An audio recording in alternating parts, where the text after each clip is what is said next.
Walang tutulog ha. Di excuse ang kami, ng panahon. Walang tutulog. Maaga pa para matulog kayo. So ito po, meron tayo ng dalawang klase ng emergency. Di ba pala, definition of terms muna tayo. Ano po ba yung tinatawag na emergency? Emergency is a serious situation or occurrence that demands immediate action. So pag sinabing emergency, ito ay seryosong sitwasyon na nakakailangan ng mabilis ang aksyon. Kasi nga emergency, hindi natin na inaasahan, hindi natin pinilano, hindi sila dyan, hindi ginusto. Ano? So ito naman po ang disaster. Ano naman yung disaster? Disaster is a result of a calamitous event causing massive death, injury, or damage. Ang disaster, isa na to, katulad ito panahon ngayon, yung mga hindi natin makontrol, no?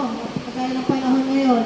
So, kailangan talaga natin mag-ingat. Ito yung focus ng karamihan. Kasi, hindi naman pag sinabing umulan, dito lang sa lugar natin. Malawakan, So, kailangan talaga natin maging handa. Pwede yung magkaroon ng mga injury or damage to property. Kagaya din sa ate, malimit pag umuulan, nagkakaroon po ng mga tulo-tulo. So, yun naman po yung ginagawa namin ng paraan. Kaya lang po, may mga sitwasyon, pagkakataon na umuulit. Ang